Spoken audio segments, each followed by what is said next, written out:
মুশফিকুর রহিমের আউটের ঠিক পরের প্রতিক্রিয়া বিসিবি ভবনের নিচে তখন গণমাধ্যম কর্মীদের অপেক্ষা বিসিবি সভাপতির জন্য, সেই ফাঁকে মুশফিকের ডাবল সেঞ্চুরির জন্য। মাত্র ৯ রানের আক্ষেপে পড়লেও মুশফিক সেঞ্চুরির ইতিহাস গড়েছেন।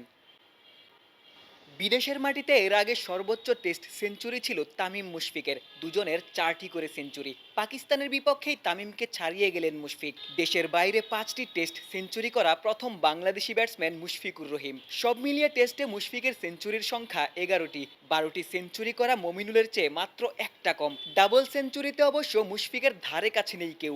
191 রানের ইনিংসটিকে 200-তে নিতে পারলে চতুর্থ ডাবল সেঞ্চুরির দেখা পেতেন মুশফিক। সেটি না হলেও 3টি দ্বিশতক নিয়ে দেশিদের মধ্যে মুশফিক সবার ওপরে। সাকিব তামিমের ডাবল সেঞ্চুরি রয়েছে 1টি করে। গণমাধ্যম কর্মীদের অপেক্ষার অবসান হয়েছে। ফারুক আহমেদ এসেছেন। নানা প্রশ্নের ভিড়ে ক্রিকেটীয় প্রশ্ন ওই একটি, মুশফিকের ব্যাটিংয়ের সাথে গোটা বাংলাদেশ দলের প্রশংসাই ঝরল বিসিবি সভাপতির কণ্ঠে। খুব ভালো একটা কোশ্চেন করেছেন, আমি খুব খুশি যে একটা ক্রিকেটের কোশ্চেন আসছে।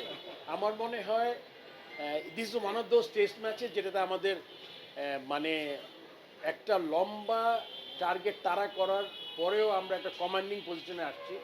117 মনে লিড হয়েছে আমাদের, তার মধ্যে আমরা একটা উইকেট পেয়েছি আমি দেখা পর্যন্ত, আমি জানি না তারপরে কি। সো এটা মনে আমাদের কি বলবো, আগে খেলতাম উইনিং ড্র, ওরকম একটা সিচুয়েশন তো ম্যাচটা শেষ হবে এটা আমি আশা করছি। তবে আজকে চমৎকার একটা দিন ছিল। একটা না, শুধু সাদমান ওপেনিংয়ে মিস করেছে সেঞ্চুরি, পরে অত্যন্ত চমৎকার ব্যাটিংয়ে মুশফিক, আমি জানি 50 করেছে মমিনুল, তারপর আবার ওই দিক থেকে আমাদের মিরাজও রান করেছে।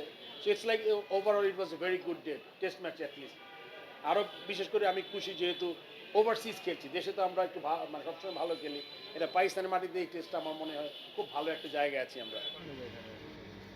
মুশফিক ছাড়াও বাংলাদেশের ব্যাটাররা দারুণ ব্যাটিং করেছেন। গেল টি-20 বিশ্বকাপ এবং দেশের সার্বিক পরিস্থিতি, টেস্টের জন্য খুব ভালো প্রস্তুতি নিতে পারেনি দল। তবে সাদমান, মমিনুল, লিটন, মিরাজরা যে ব্যাটিং শৈলী দেখিয়েছেন সেটি যে কাউকেই মুগ্ধ করবে। মুশফিকের সেঞ্চুরির সাথে 4 ব্যাটারই 50 হাঁকিয়েছেন। দীর্ঘদিন পর সুযোগ পেয়ে সাদমানের বাজিমাত।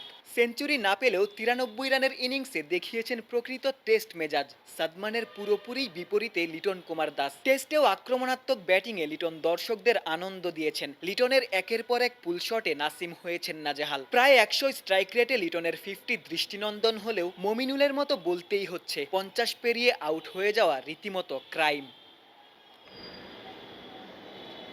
বাংলাদেশ ইনিংসের শেষের ছবিটা এঁকেছেন মেহেদী হাসান মিরাজ। শরীফুলের 22 রানের ক্যামিওর সাথে মিরাজের 77 রান। 117 রানের লিডে বাংলাদেশ ইনিংস শেষ। পাকিস্তানের বিপক্ষে চতুর্থ দিন শেষে ইতিবাচক রেজাল্টের আশা করতেই পারে বাংলাদেশ। গোলাম সারোয়ার, ক্রিকেট 97।